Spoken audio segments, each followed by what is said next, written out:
안녕하십니까. 동네내과 의사 김상목 원장의 넷장으로 삽시다 신바람 강의 제 195강을 시작하겠습니다. 그러니까 공정에 대한 강의 7번째가 되겠습니다.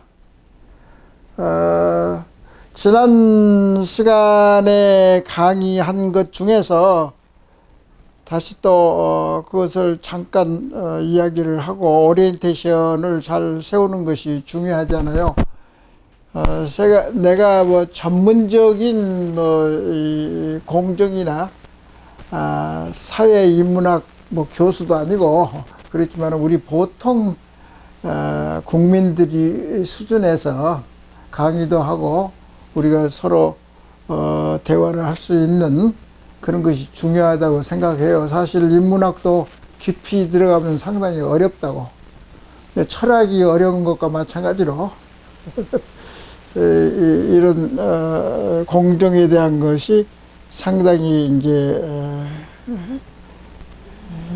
꿰뚫어서 알 수가 없는 경우가 많아요. 그리고 우리나라는 이런 서로 대화하는 인문 또는 이제 정치의 수준의 자유로움 같은 거 또는 철학적인 그런 사고랄지 또 비판적이고 아주 언론이 통제가 잘 안 되고 그런 사회에서는 이제 표현의 자유가 많고 토론 같은 이제 문화랄지 그런 것이 많이 발전되지 않았어요. 그러니까 이런 것에 대한 경험이나 지식이 전부 다 없는 것 같이 보여져요. 그리고 우리나라가 이제 이런 학문을 추구하고 경험하고 공부를 하는 데 있어서 경험과 과거의 흔적들, 우리 머릿속에 각인된 그런 경험이나 계기가 별로 없었기 때문에 예를 들어서 정치에 대해서는 정치적인 행위랄지 그런 것만 표면적으로 경험을 했지 우리 심성 깊은 곳에 숨어있는 자부심이랄지 이런 과거에 내가 강의했던 정직이랄지 양심이랄지 그런 종류 그 다음에 정의와 공정 이런 것은 경험한 바가 좀 부족해요. 우리나라 사람은. 근데 이제 경제적인 발전이 있으니까 경제적인 선진국은 되는데 정신적인 선진국은 당당 멀었다 그렇게 판단을 하고 있습니다. 사실 경제적인 것은 눈에 보이는 것이기 때문에 바로 성취되고 바로 알 수 있는데 정신적인 것은 상당히 사고하고 연구하기가 좀 어렵습니다. 그리고 변화가 빨리빨리 안 되는 것이 정신문화고, 그런 것을 우리가 이해를 하고 이 대통령 선거를 계기로 해서 우리가 항상 열린 마음으로 여당과 야당의 주장을 귀담아 듣고 특히 내가 중립적인 입장에서 양쪽의 주장을 되새겨보고 우리나라의 어느 쪽이 더 유리하고 그런 것에 대한 이제 나 자신의 고민 이제 그런 것도 있어 왔기 때문에 이런 강의가 공정이라는 강의가 새롭고 흥미있고 치기 적절한 이제 강의가 되지 않은가 그렇게 생각이 됩니다. 지난 강의에서 이제 이거 중요하다고요. 우리나라가 지금 현재 여기에 위치하고 있단 말이죠. 강대국 중국이 있고 러시아가 있고 핵을 포기하지 않는 북한이 여기 이제 따라 있고 오른쪽에는 이제 일본이 있고 일본에 이제 태평양을 건너서 미국, 영국이 이렇게 있는 거죠. 미국, 영국하고는 대서양이 이제 가로막고 있는 건데 사실 우리나라는 지금 영미계통의 선진국 유형에 속하고 있어요. 영미. 왜 그러냐면은 이제 북한은 이제 공산주의로 처음부터 시작한 거고, 남한은 이제 정부 수립 1948년일 거예요. 그 이후로 계속 자유주의적인 그런 혜택을 받으면서 우리가 경제 발전도 하고 여러 가지 이제 무역 수지를 좋게 만들고 해서 경제적으로 이 선진국이 좀 되어 가는 것 같습니다. 모르죠, 이게 왜 그러냐면 우리 주위에 강대국이 있어가지고 굉장히 이제 유동성이 많아요. 변화가 많고 그렇기 때문에 잘못하면은 IMF가 다시 오지 않을 거라고 장담을 할 수가 없는 이제 그런 상황이라고 생각이 됩니다. 그래서 우리가 사고를 할 때 깊이 넓게 그리고 인격이 있는 그런 선진국 스타일의 정신문화를 우리가 가지고 있어야 됩니다.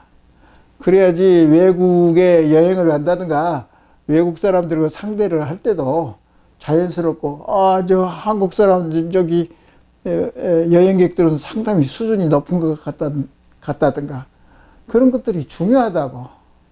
그러니까 각자 우리가 연구를 해야 된다고요. 그래서 우리는 이제 영미계통, 미국하고 영국 이 계통은 자유를 더 상당히 강조한다고. 그러니까 무역을 하든지 정치를 하든지 이 자유로운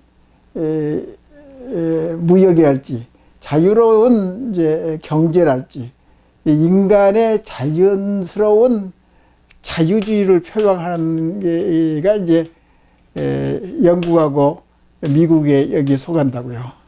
근데 여기서는 빈부 차이가 아주 많다고 내가 이야기를 했잖아요. 그렇기 때문에 우리나라도 빈부차가 상당히 많아요. 그러니까 우리나라의 그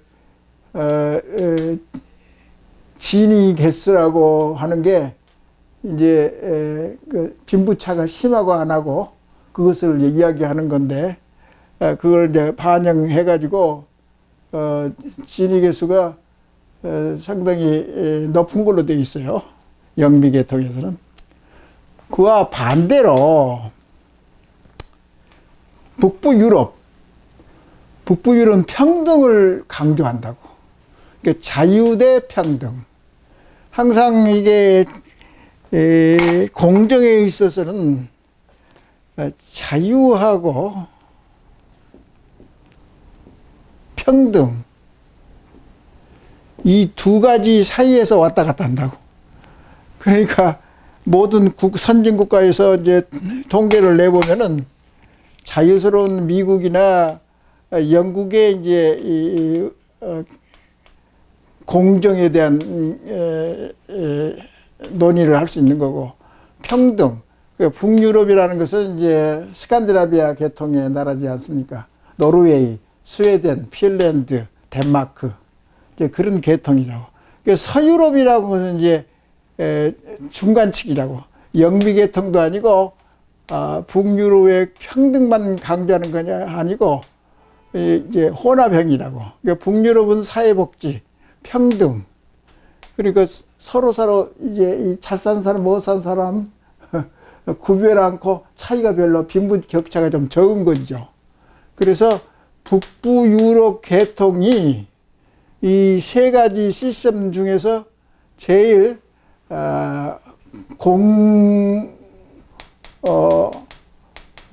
공정이 제일 좋은 걸로 되어 있고 또 산업의 국민소득도 좀 높은 걸로 되어 있어요. 그러니까 북유럽이 사실은 그래서 우리나라가 이제 갈 길은 뭐냐? 어쩔 수 없이 역사적으로 영미계통에 속해 있지만은 결국은 우리가 바라는 것은 우리는 아주 강대국이 좀 될 수가 없잖아요. 사실은 조그만한 나라의 강소국이 될 수는 있지만은 대국이 될 수는 없잖아요. 영토가 적고 인구가 좀 적기 때문에. 그리고 그래서 결국은 우리가 속에 있는 것은 이제 영미계통의 선진국 시스템인데 우리가 바라고 방향은 이제 평등을 더 중요시하는 그런 민족 의식 구조를 가지고 있는 것이 아닌가. 그래서 서유럽이나 북유럽에는 사회복지, 그러니까 또는 그래서 여기서는 세금이 굉장히 많은 것이 특징이죠. 그러니까 여기에 있는 서민 중산층도 상당히 세금을 많이 내요. 그리고 국가에서 이게 개입을 해가지고 경제 정책이나 경제를 운영하고, 그래서 이제 그게 공정의 하나의 방식이 이제 국가에서 정책적으로 집단적으로 그렇게 관여를 하는 것이 평등을 이룩하고, 그런 것이 이제 북부 유럽 또는 서부 유럽에서 강하다고. 근데 영미는 자유가, 영미계통의 나라는 미국, 영국도 있고 영어를 쓰는 이제 나라가 있잖아. 카나다. 미국하고 가까운 나라가 이제 카나다. 또는 호주, 싱가포르. 영어를 좀 주로 하는 데가 이제 그런 나라지 않습니까?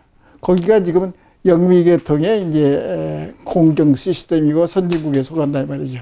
그러니까 우리나라는 이제 여기에 영미계통의 공정 시스템이고 선진국 유형에 들어가는데, 사실은 내가 생각할 때는 책을 좀 보니까 북유럽 평등을 더 강조하는 시스템으로 가야 되지 않느냐, 그런 생각이 들어요. 나는 이제 전문가가 아니기 때문에 이런 것들은 전문가가 다 논의를 해야 될 부분이죠. 그래서 특히 또 중요한 것은 모든 이런 선진국의 과정이 특히 서유럽에서는 근대를 거쳐서 선진국이 됐다고. 그런데 우리나라는 근대가 거의 없어요. 아주 약하게, 거의 미약하게 대한제국이라고 11년 동안에 이제 고종 황제가 이제 이끌었던 초선 제국, 거기에서 이제 조금 근대적인 시스템을 만들려고 했는데 이미 벌써 일본이나 청나라에 이렇게 눈치를 봐가면서 해야 되기 때문에 돈만 들어가지 얼마나 효용성이 없이 그렇게 쓸데없이 예를 들어서 노력을 했지 않나, 그런 생각이 들어요. 그래서 바로 근대가 없이 현대로 갔기 때문에 어떤 이제 사람은, 그러니까 우리나라가 이상한 선진국이란 말이죠.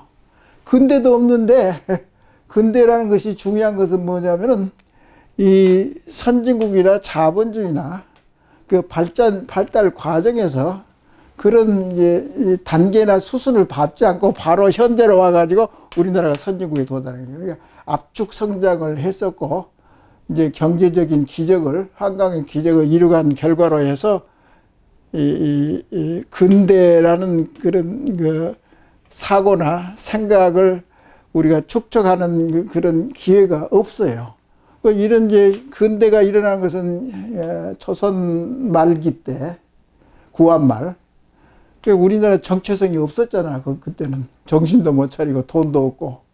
그 다음에는 이제 일본의 이제 식민지 생활, 그 다음에 이제 군사 독재는 이제 언론의 자유나 시간이 뭐 별로 공정이나 사회 정의에 대해서 이야기할 겨를이 없었다.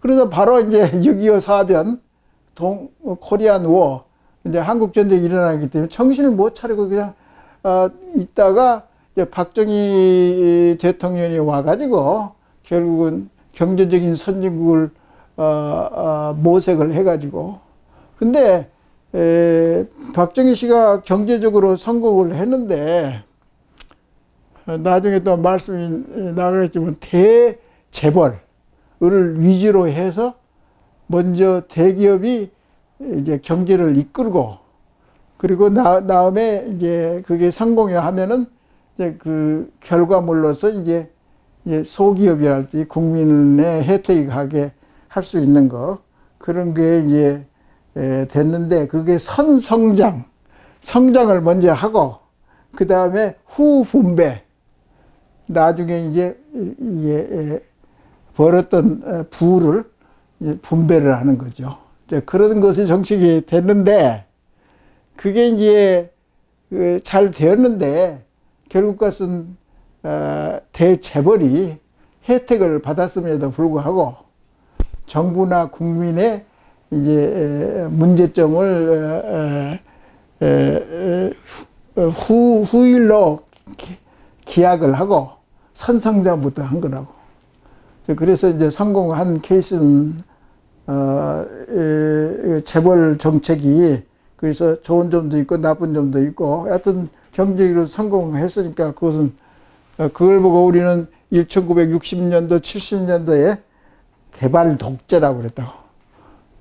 강제적으로 그냥 1차 5개년 개혁이고 경제 개혁이고 그리고 막 밀어붙인 거야. 그러니까 다행히 우리가 성공해서 그렇게 됐는데 하여튼 우리가 앞으로 갈 것은 이제 북유럽 계통.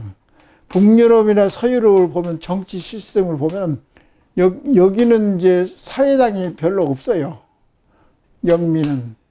근데 역사적으로 보면은 북유럽이나 서유럽은 2차 대전 후에 특히 여기에 속하는 나라는 거의 대부분이 사회주의 성격이 있어요. 사회주의. 사회주의라는 것은 우리가 어떻게 보면은 이게 공산주의하고 그 공산주의로 가는 하나의 첫 단계일 수는 있는데 그러니까 이제 우리가 이제 사회주의라고 하면은 조금 우리가 느낌이 조금 안 좋거든요. 우리가 반공국가이기 때문에 그렇게 반공국가라고 교육을 받았기 때문에 사회국가, 사회당 그러면 조금 이상하게 아주 심하면 그 빨갱이당 아니냐 그럴 정도로 그렇게 오해를 하고 있는데 우리가 좀 사상적으로 좀 개방적일 필요가 있고 특히 남북으로 갈라진 이런 역사적인 환경에 있어서는 차차 우리가 자신이 있다고 하면은 사회주의 생각도 할 수가 있지 않느냐. 사실 여기는 사회민주당이 거의 정권을 잡고 있어요. 거의. 사회민주당. 여기도 사회민주당. 서유럽이나 북유럽 사회민주당. 사회민주당 사자가 붙어 있으면은 항상 이 사회주의의 성격을 많이 가지고 있다. 역사적으로 사회주의가 꼭 나쁜 건 아니에요. 그것은 상당히 좋은 편이다고. 그러니까 우리나라로 보면은 국민의힘당 거기가 너무 보수적이지 않는가. 그리고 더불어민주당이 제대로 된 진보당이 아니지 않느냐. 사회당은 사회당인데 사회당이나 진보당이나 그런 당에 소속이 되는데 유럽하고 견주어서 우리나라의 여당은 아마 사회주의 성격이 조금 이상한 그런 형태로 발전하지 않느냐. 그래서 유럽에서 말하는 사회당 개념이랄지 사회민주당 개념이 조금 여러 가지 역사적으로 봐서 제대로 체험을 못했기 때문에 좀 불안정한 여당이 아닌가 그렇게 중립적으로 생각을 해봅니다. 그런데 이제 다시 또 이야기하지만 이런 보수당의 역할은 보수당이 먼저 생겨났어요. 몇백 년 전에 보수당이 생기고 보수당의 여러 가지 자본주의에 결정이 많이 노출되고 그러니까 카를 막스가 우리가 평등 사상, 사회주의 사상을 우리가 발전시켜야 된다고 해서 결국 사회민주당으로 발전했는데 공산당은 그렇게 정부만 공산당이지 사실 그게 예를 들어서 북한하고 소련은 공산당이 망한 거예요. 없는 거예요, 거의. 그렇게 돼 있다고. 그러지만 서구 유럽이나 또 소련이 저기서 가깝잖아요.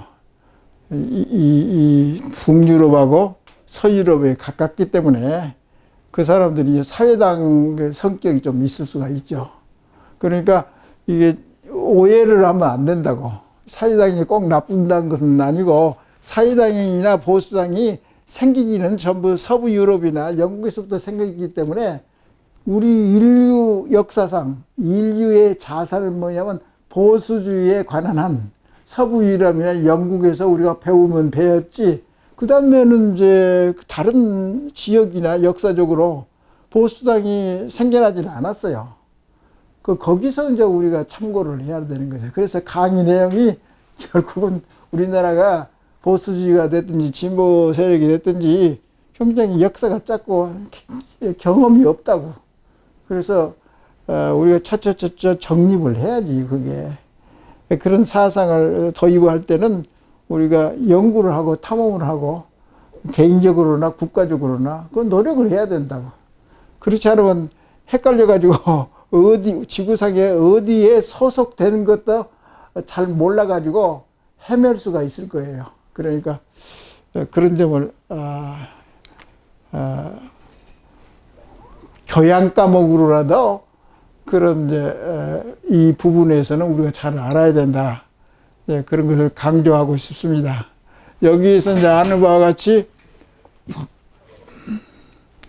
이제 우리나라는 상당히 이제 러시아, 북한, 중국 거기하고 이제 이 경계가 있잖아. 그러니까 우리나라가 상당히 불안정하다고. 한국은 이제 이쪽에 저쪽에 있는 이제 공산 사회주의하고 이쪽에 있는 자유시장 이것하고 경계선에 있어가지고 완충 역할을 하긴 해요. 그러니까 전쟁이 일어나면 완충지대가 있으면 전쟁이 일어나는데도 상당히 전쟁이 일어나지 못하게 하는 완충 역할을 하니까 양쪽은 덕을 보는데, 우리나라는 이제 거기에 이제 경계선에 있기 때문에 자칫 잘못하면 손해를 보고 위험성이 계속 따르고 있기 때문에, 그러니까 이런 상황들을 우리가 일반 국민이라도 전부 다 머리에 새기고 좀 유식한 국민 의식을 함으로써 우리가 우리를 지킬 수가 있지 않느냐. 그런 의미에서 말이 좀 길어지는데, 항상 이제 영미계통의 자유, 그러니까 서양의 사상사가 됐든지 뭐가 공정이 됐든지 자유는 자유스러운 자유를 선택했기 때문에 마지못해서 우리가 선택한 이유가, 우리가 1948년도에 우리나라 실력으로 헌법 제정한 건 아니에요. 사실 미군 군정이 이제 좀 협조를 받아가지고 헌법을 제정하고, 그래서 대한민국 정부가 수립이 된 거죠. 그래서 자유를 찾기 위해서 정치적인 억압, 독재국가에 항쟁해서 민주화를 이룩하지 않았어요.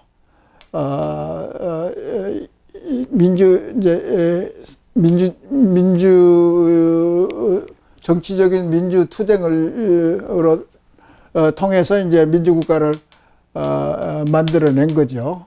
자유란 것이 그렇게 중요하다고, 우리나라에서도. 또 자유를 추구하는 그런 선진국이기 때문에 역사적으로 상당히 이제 나를 생각하면, 나는 서양 동양적인 인성과 품격이 있고 경험이 있고 뿌리가 있는데, 동양 유교 문화죠, 결국은. 그런 것이 굉장히 세고, 예를 들어서 우리나라는 이제 나중에 과거에 내가 강의를 했을 거예요. 우리나라에 좋은 점이 있어요. 꼭 나쁘다고 생각하는데, 예를 들어서 이런 질문이 있다고. 이제 우리가 등산을 하다 보면은 이제 구석진 곳에 이제 불당이 있다고, 불당. 불교는 아니지만은 이제 예를 들어서 이제 민간 신앙, 신을 모시는 데가 이제 촛불도 거기에 있고 먹는 것도 좀 있고 이제 거기서 불공은 아니지만은 여하튼 신을 내리는 거예요. 무당이란다. 무당. 그러니까 그런 문화에 젖어 있는 국민성을 가지고 있다. 그것이 꼭 좋다 나쁘다는 것이 아니라 우리 것이다. 그것은 샤머니즘이기 때문에 그 샤머니즘이라는 그 종교 색채가 우리 심성에 다 심어져 있어요, 이미. 그러기 때문에 그런 심성이 이제 그런 종교 의식이 이제 복을 준다. 그런데 그러니까 그리스도교에서 개신교에서 복을 준단 말은 그 미국 사회에서는 복을 준단 말은 포춘, 복을 준다는 것은 없어요. 근데 복을 준다는 것은 우리 동양 사회의 사상이라고. 복을 준다. 점을 쳐서 이제 부자가 될 수 있다든가, 기회를 잡을 수 있다든가, 그런 것은 좋다 나쁘다 하기가 좀 어렵다고. 그것은 우리 자체의 종교 의식 속에 들어있기 때문에 그것을 비난은 하기가 좀 그렇다고. 그래서 우리 것이니까 그냥 담고 있고 그것을 잘 발전시키고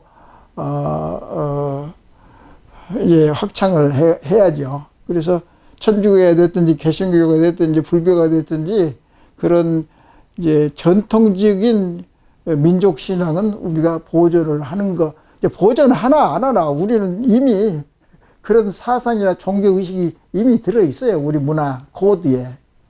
문화 DNA가 있잖아요. 우리가 그것을 요새 이제 대선에서 자꾸 그런 이제 민간 신학에서 어쩌고 저쩌고 하는데 나는 신경도 안 쓰고 우리가 가지고 있는 거 그걸 뭐 옳다 그렇다 하기가 좀 그렇다. 그런데 주장하는 바는 다 각각 다르고 일리가 있겠지만은 나는 그렇게 가볍게 생각하면 되겠어요. 그래서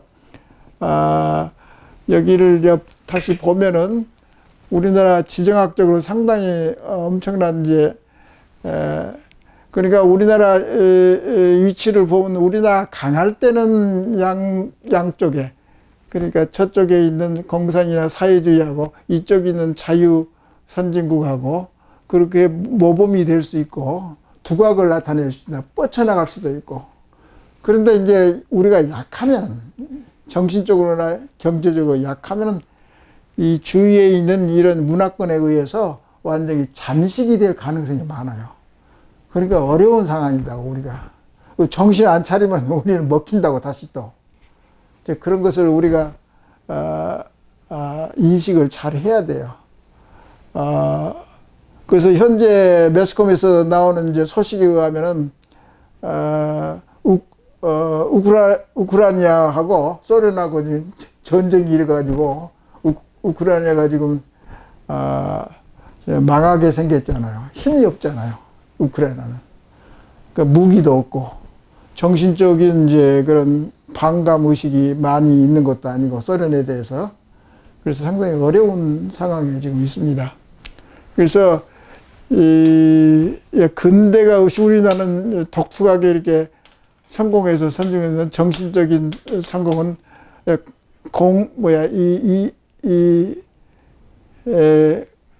공정에 대한 강의에 있어서도 이런 백그라운드, 바탕이 되는 실력을 우리가 가지고 공정에 대해서 논해야 된다고.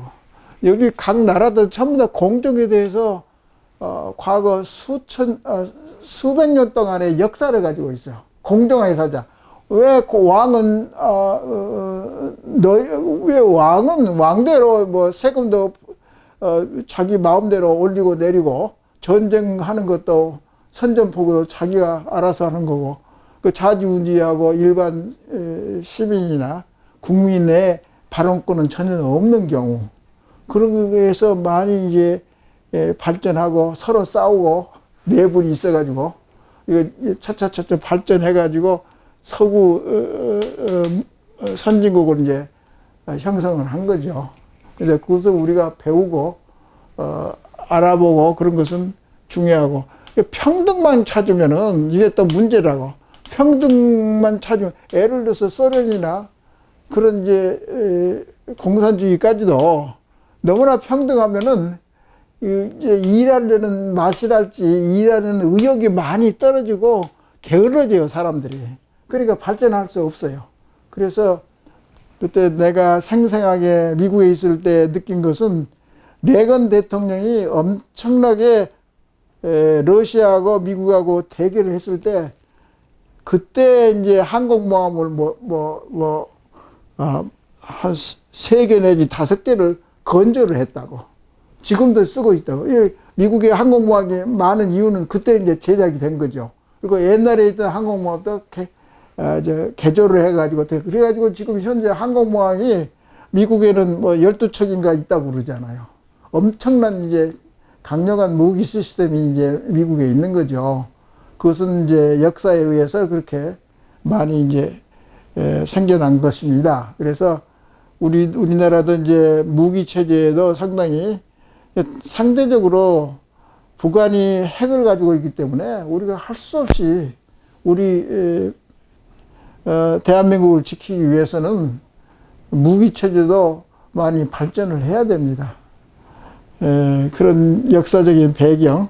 그 다음 강의는 이제 이건 역사적 배경은 끝내고 역사가 재미있더라고. 그래서 강의를 오랫동안 했는데 여튼 오늘 강의는 이걸로 마치겠습니다. 감사합니다.